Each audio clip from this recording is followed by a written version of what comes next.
Assalamualaikum. Hari ini saya akan terangkat definisi tentang rancangan pembelajaran.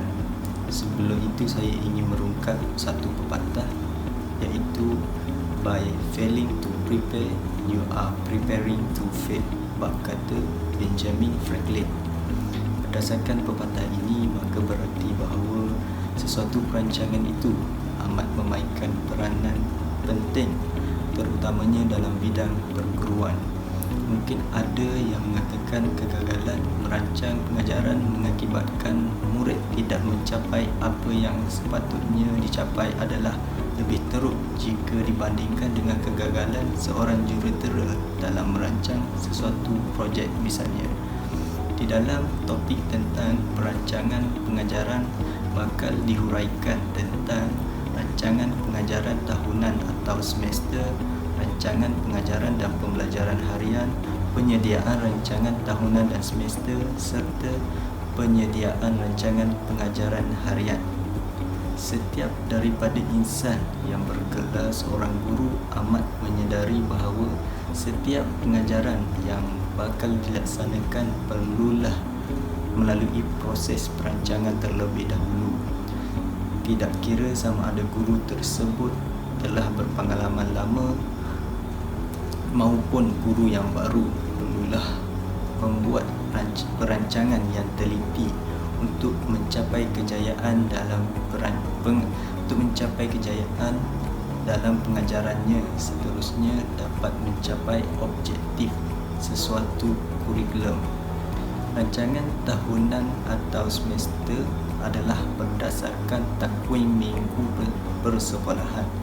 Rancangan pengajaran tahunan semester ini perlu disediakan pada awal tahun atau awal semester sebelum sesi persekolahan bermula, yang mana ianya berfungsi sebagai panduan bagi pelaksanaan pengajaran dan pembelajaran. Perancangan ini perlu dibuat untuk tempoh 1 tahun bagi satu-satu mata pelajaran guru.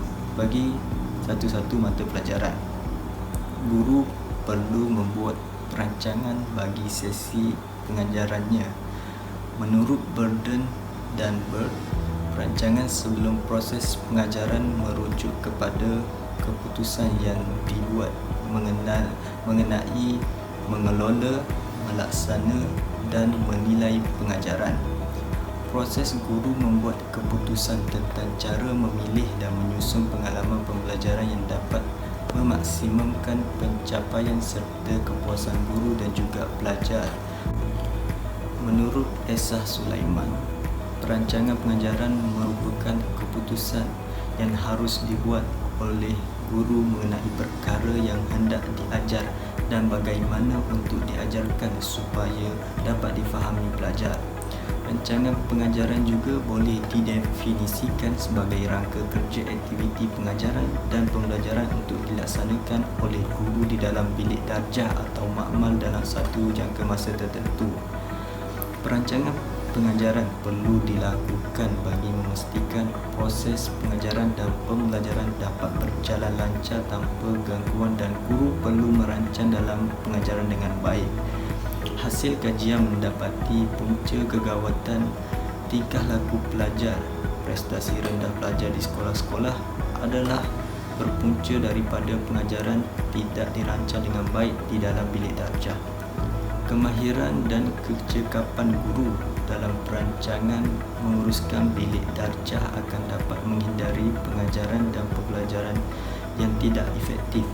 Pengurusan bilik darjah yang berkesan adalah pemangkin kepada kecemerlangan murid bagi melahirkan modal insan yang seimbang dari segi intelek, rohani dan jasmani selaras dengan hasrat falsafah pendidikan kebangsaan. Penyediaan rancangan pengajaran memerlukan ketelitian dan kreativiti guru. Proses ini boleh dilakukan secara berkumpulan di dalam panitia mata pelajaran masing-masing. Model perancangan yang sesuai seperti plan, do, check and act boleh digunakan sebagai garis panduan penyediaan rancangan pengajaran. Jadi bercerita soal perancangan pengajaran. Hakikatnya, kita sebagai seorang manusia, tidak kiralah apa kerjaya kita, status kita, kita tidak pernah lari daripada merancang untuk membantu menghasilkan sesuatu yang lebih tersusun, lebih efektif, lebih efisien. Kita merancang. Kata orang bijak pandai, mereka yang gagal merancang untuk gagal.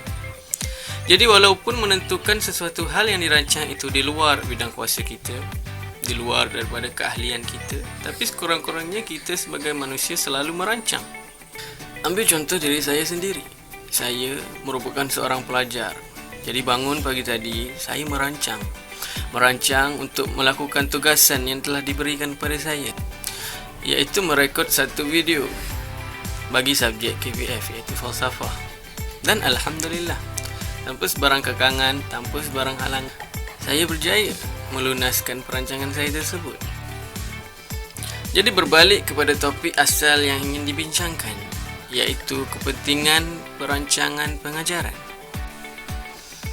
Jadi pentingkah perancangan pengajaran ini? Jangan tanya saya bukan guru. Saya bukan seorang pendidik. Saya tidak tahu kesannya, kekangan yang dihadapi, apa semua saya tidak tahu. Tapi berdasarkan hasil pembacaan saya, berdasarkan hasil temu ramah yang telah dijalankan saya terhadap saudara-saudara saya yang merupakan seorang guru, seorang pendidik, benarlah perancangan pengajaran ini merupakan salah satu benda yang sangat penting dalam membantu kelancaran pemprosesan menyusun atur strategi untuk mencapai pengajaran yang lebih berkesan. Guru-guru ini telah disediakan satu kalender, satu takwim untuk mereka. Di situ telah disertakan segala cuti-cuti awam. Cuti sendirian itu lainlah ceritanya. Kita bercerita tentang takwim. Jadi, mereka dengan senang, dengan teliti, dengan telus dapat merancang untuk bagaimana menghasilkan satu pengajaran yang sangat berkesan.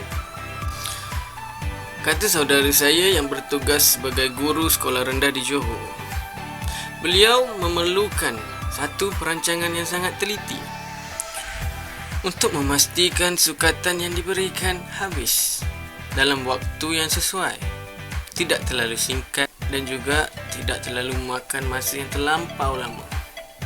Jadi di situ kita dapat lihat mereka merancang. Melalui perancangan pengajaran yang sangat teliti, guru dapat membahagikan masa dengan lebih berkesan. Mereka dapat menentukan jarak, urutan, skop dan juga penekanan kepada isi-isi yang penting. Mereka dapat menentukan mana subtopik, mana bahagian yang perlu mereka berikan sedikit penekanan untuk dibicarakan, diajarkan kepada pelajar mereka bersesuaian dengan tempoh masa yang telah dirancang tadi. Jadi di sini mereka, iaitu guru dan pelajar tersebut, tidak merasa tertekan kerana tempoh masa tersebut telah disukat. Jadi dengan bantuan perancangan pengajaran ini, ia dapat memberi kesan yang positif kepada pelajar, kepada tenaga pengajar tersebut. Okey, seterusnya. Kepentingan perancangan pengajaran ini sangat membantu guru dalam menyediakan bahan-bahan yang efisien, yang selari dengan isi dan sukatan pelajaran, menepati kehendak dan huraian sukatan yang telah ditetapkan oleh Kementerian Pendidikan Malaysia yang bersesuaian, mengikut kebolehan dan bakat pelajar mereka sendiri. Selain itu, perancangan pengajaran ini juga membantu untuk memastikan setiap minit dalam tempoh satu tahun itu bermakna bagi guru dan juga pelajar. Jadi di sini kita dapat lihat ia memberi kesan yang positif, kesan yang agak baik, kesan yang amat baik kepada guru. Jadi benarlah perancangan pengajaran ini sangat-sangat penting untuk membantu melestarikan dan memberi kesan yang positif kepada pelajar, kepada tenaga pengajar. Assalamualaikum dan selamat sejahtera. Berkaitan dengan rancangan pengajaran di sekolah. Jadi saya nak jelaskan sikit tentang kepentingan ataupun kelebihan daripada penyediaan rancangan pengajian di sekolah ni. Okey, untuk yang pertama, bila adanya rancangan pengajian ni, dia akan lagi meningkatkan keyakinan guru sebelum juga semasa mengajar murid dalam kelas, terutamanya kepada cikgu-cikgu yang baru ditugaskan untuk mengajar di sekolah ataupun guru-guru pelatih yang mana masih tak ada pengalaman yang cukup luas lagi dalam mengajar anak-anak murid di dalam kelas. Biasanya kalau cikgu tak ada rancangan pengajian sebelum masuk kelas tu, jadi semasa mengajar tu dia akan jadi gugup, jadi kelam kabut.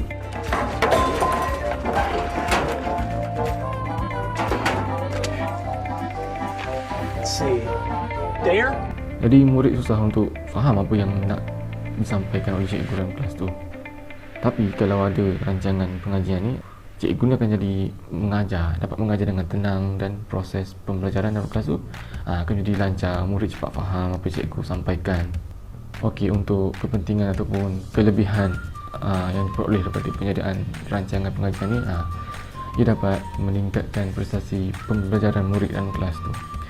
Sebab bila cikgu dah plan awal-awal, dah ada flow apa yang nak diajar, jadi bila dalam kelas tu cikgu akan ajar ikut step by step, satu persatu, mengikut level kesukaran yang secara berperingkat. Maksudnya daripada soalan yang senang kepada soalan yang susah secara berperingkat. Jadi murid akan lebih senang untuk faham apa yang cikgu sampaikan dalam kelas tu.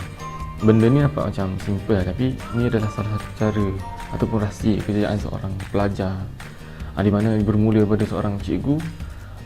Cikgu tu mengajar dengan dengan cara yang betul, ikut turutan dan teratur. Jadi murid akan lebih perform dalam kelas. Maksudnya dia akan jadi seorang yang fast learner.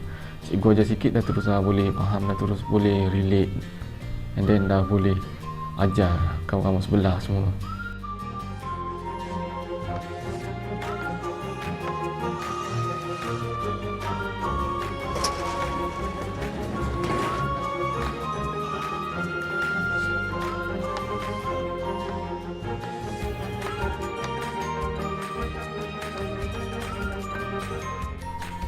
Jadi kat sini kita dapat tengok betapa pentingnya penyediaan rancangan pengajian di sekolah. Tapi kalau tak ada rancangan pengajaran sebelum masuk mengajar anak murid, dia akan jadi macam dalam video ni.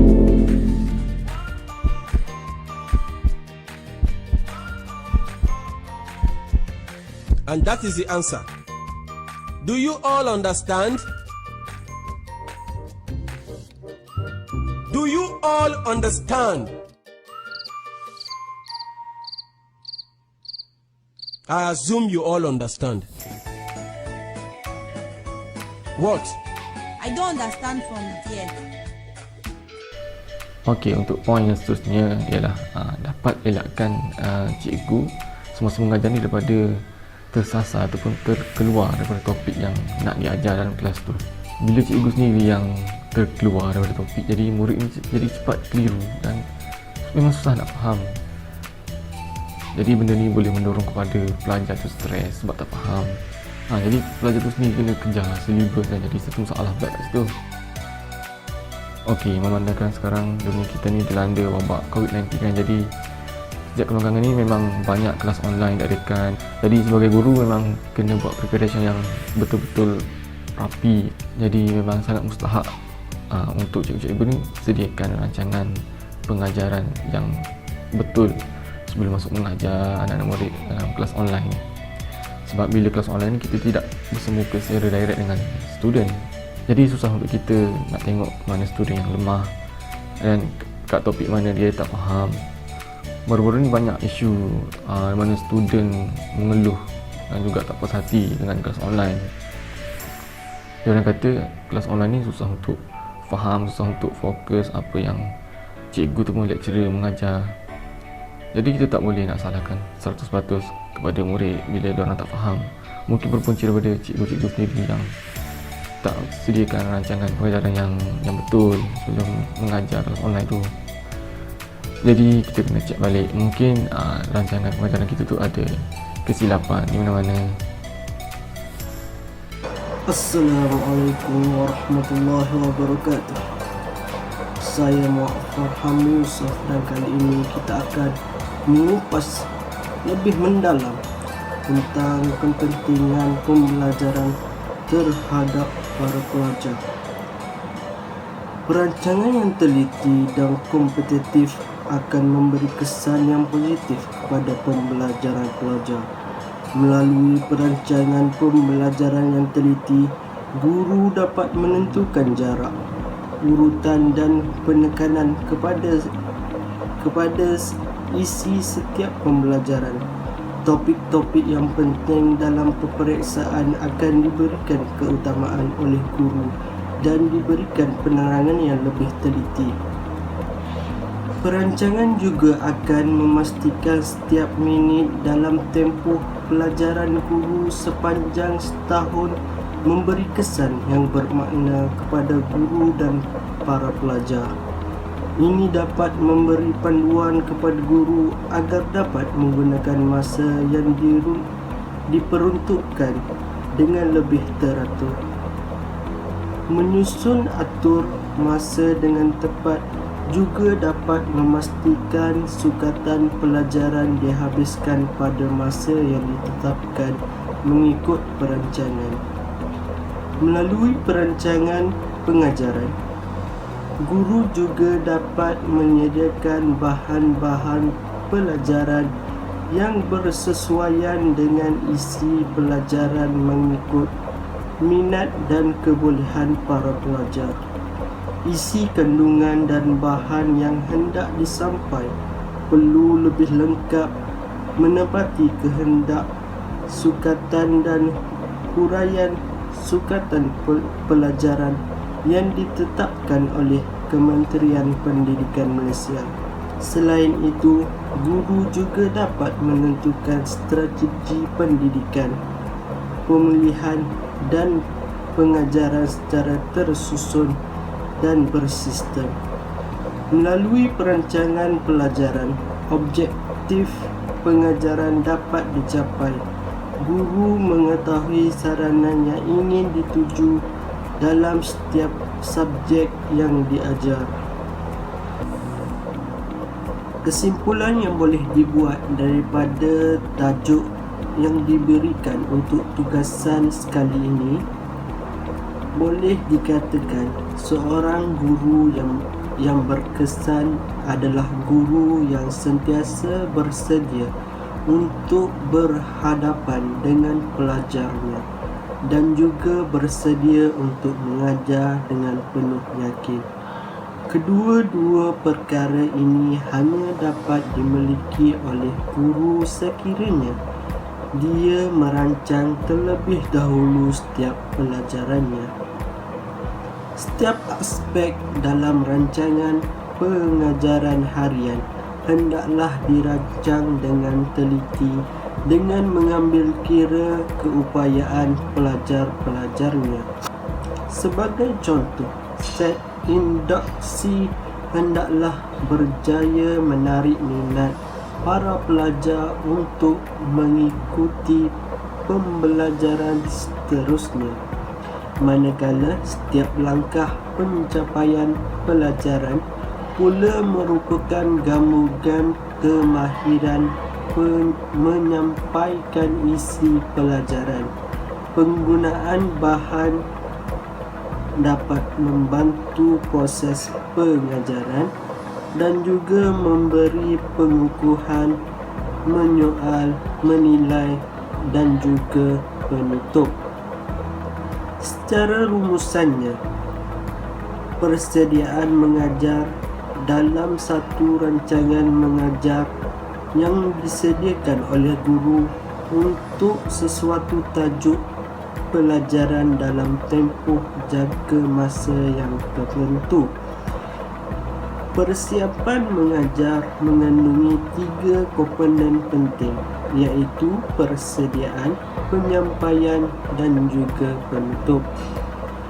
Pengajaran mikro adalah suatu pendekatan pengajaran praktik yang mengambil masa dalam lingkungan 5 hingga 15 minit untuk mengajar sesuatu kemahiran pelajaran untuk sekumpulan kecil pelajar. Sekian daripada kumpulan kami.